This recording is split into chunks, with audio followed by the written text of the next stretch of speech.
वंदे मातरम। आज हम लोग कक्षा 8 के सामाजिक विज्ञान चैप्टर 4 व्यापारी शासक कैसे बने को देखेंगे। मध्यांतर में विद्यार्थी पुस्तक में अध्ययन कर रहे थे। जय और मिताली दो बिल्ली और बंदर की कहानी को पढ़कर एक दूसरे को मजाक कर रहे थे। पास में बैठे हुए उनके वर्ग शिक्षक ने उन्हें बतलाया कि बाल मित्रों, ये भी एक नीति ही है। दो लड़ाई की लाभ तीसरे को ही होता है। मतलब कि जब दोनों बच्चे पढ़ रहे थे जय मिताली दो बिल्ली और बंदर की कहानी, तो उनके शिक्षक ने उन्हें बताया कि बच्चों, जब दो लोग लड़ते हैं तो उसमें कहीं ना कहीं तीसरे का फायदा होता ही है। इसी तरह अंग्रेजों ने भी इसी नीति से भारत में अपने राज्य का विस्तार किया था। यानी अंग्रेजों ने भी हमारे देश में इसी नीति का पालन किया था, फूट डालो और राज्य करो की नीति। श्रीमान, ये किस तरह हुआ? जय ने प्रश्न किया। यानी जय ने पूछा, सर जी कैसे, जरा हमें बताइएगा। वर्ग शिक्षक ने कहा, चलो वर्ग में, चलो क्लास में चलो। मैं आज आपको भारत में आकर अंग्रेजों ने किस तरह से भारतीय राजाओं पर अपनी सत्ता स्थापित की उसकी बात करता हूँ।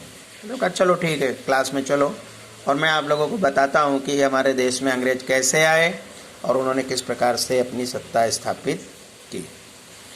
18वीं शताब्दी के अंत में राजनीतिक क्षितिज पर अंग्रेज एक नई राजशक्ति के रूप में उभरने लगे थे। हमारे देश में 18वीं शताब्दी के अंत होते होते अंग्रेजों राजनीतिक स्तर पर अपना एक नया मुकाम हासिल कर चुके थे। क्या आपको पता है कि अंग्रेज भारत में मात्र व्यापार करने के लिए आए थे? यानी कहा कि बच्चों, ये जो अंग्रेज हैं वो सिर्फ हमारे इंडिया में व्यापार करने आए थे। शुरुआत में अंग्रेजों को भारतीय प्रदेशों में व्यापार करने की अनुमति प्राप्त करनी थी, तो फिर वे पूरे भारत में कैसे शासक बन गए? ऐसी तो अनेक बातें अंग्रेजी शासन के साथ जुड़ी हुई हैं। मूल उद्देश्य तो वे अपना व्यापार बढ़ाना चाहते थे, इसलिए सरलता के लिए राजकीय शक्ति प्रभाव बढ़ाने के लिए उन्होंने ये राजनीति अपनाई। मतलब पहले तो वो हमारे देश में व्यापार करने आए थे, लेकिन बाद में वो धीरे धीरे राजा कैसे बने, शासक कैसे बने। तो उन्होंने ऐसा इसलिए किया ताकि अगर वे अपनी व्यापार नीति को बढ़ा सकें, इसके लिए वो राजकीय शक्ति को बढ़ाए। बच्चों, विचार करिए कि आज भारत में विदेशी कंपनियां व्यापार करने के लिए आए तो वे समय बीतने पर क्या वे सत्ताधारी बन सकती है? तो पुराने ज़माने में जो शासन होता था वो राजा महाराजाओं का शासन होता। तो आज हमारे देश में जो शासन है वो गणतंत्र लागू हुआ है और इस तरह से कुछ हमारे देश में नियम बन गए हैं कि कोई कंपनी आए तो वो अपनी यहाँ सत्ता जमा नहीं सकती है। पुराने ज़माने में ऐसी कुछ संविधान ही नहीं था।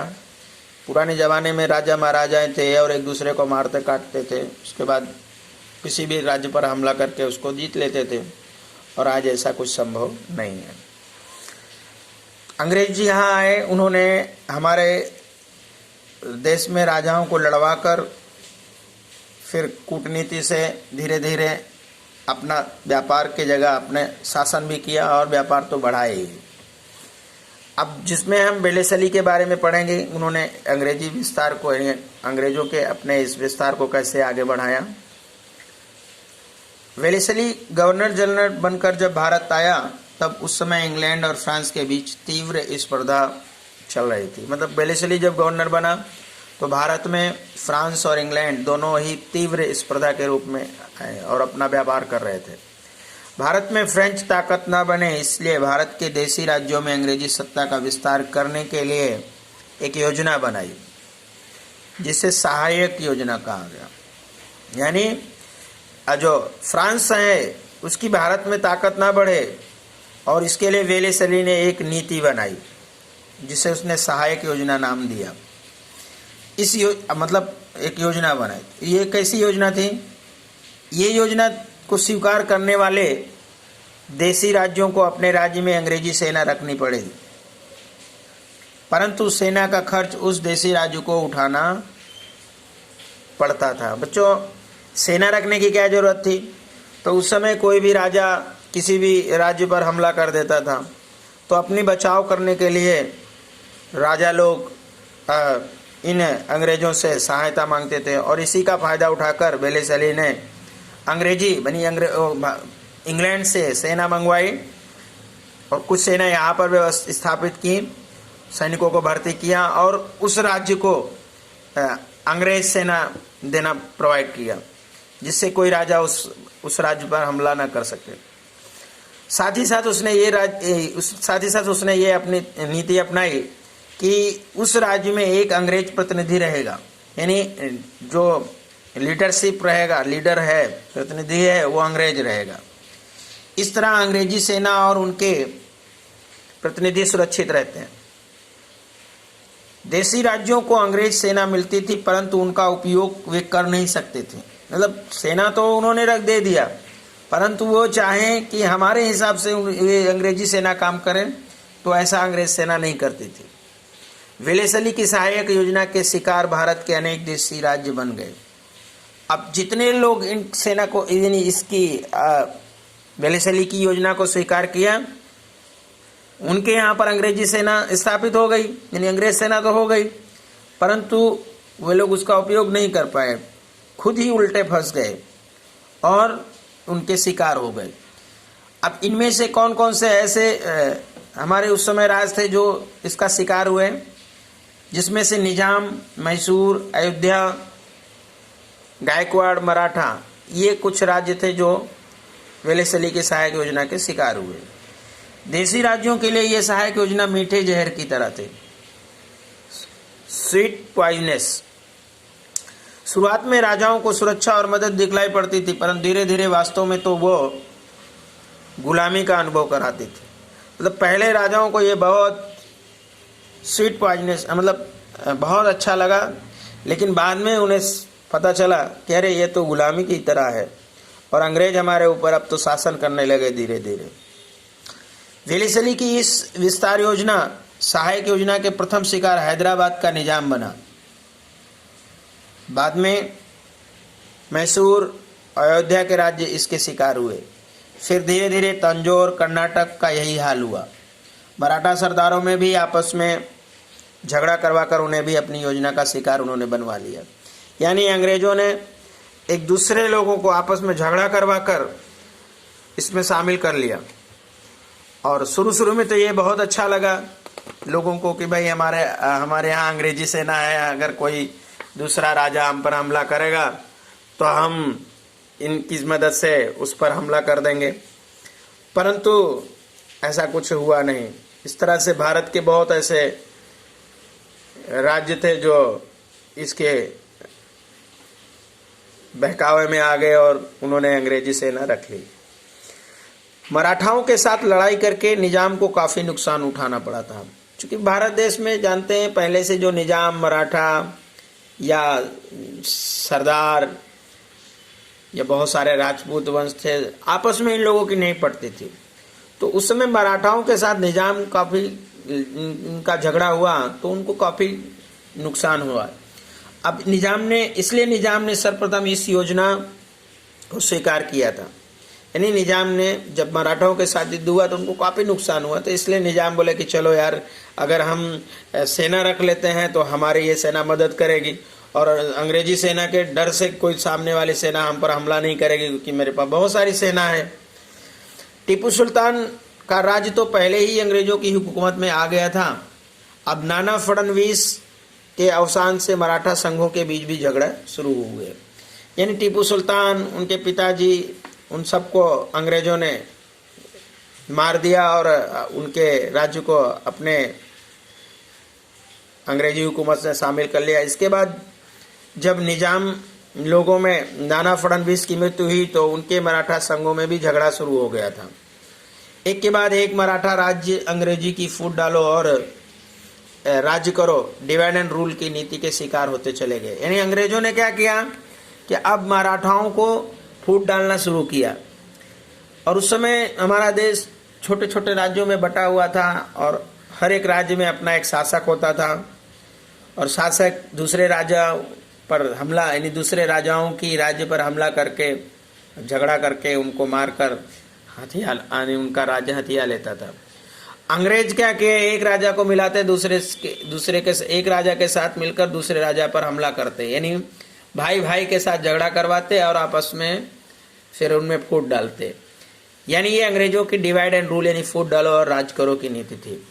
वे दो लोगों को झगड़ा करवा कर अपना खुद फायदा लेते और साथ ही साथ बाद में फिर सामने वाले को भी परास्त करके और खुद हड़प जाते।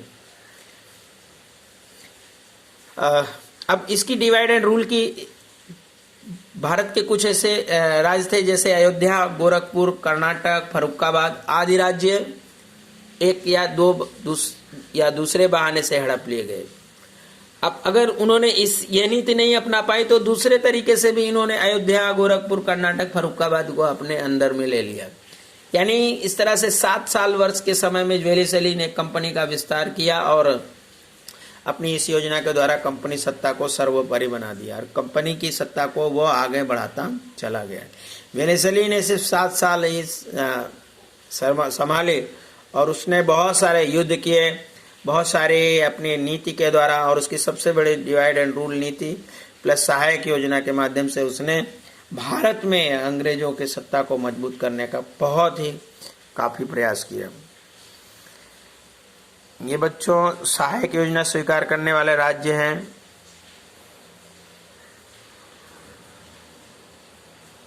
ये आपको दिख रहा है, पुणे, हैदराबाद, नागपुर, इंदौर, ग्वालियर, अवध, ये भारत के राज्य थे। वेलेस्ली की सहायक योजना स्वीकार करने वाले राज्य ये भारत के। अब अंग्रेज पूरे भारत में फैल गए। अब जब सहायक योजना के माध्यम से अंग्रेज पूरे इंडिया में अपना प्रसार कर दिए। वेलेस्ली की विस्तार योजना के शिकार मैसूर, निजाम, मराठा सरदार बने। बाद में अंग्रेज उत्तर भारत में आगे बढ़े, यानी ये 2 दक्षिण भारत में हो रहा था। अब अंग्रेज जो है उत्तर भारत की ओर अपना कदम बढ़ा दिए।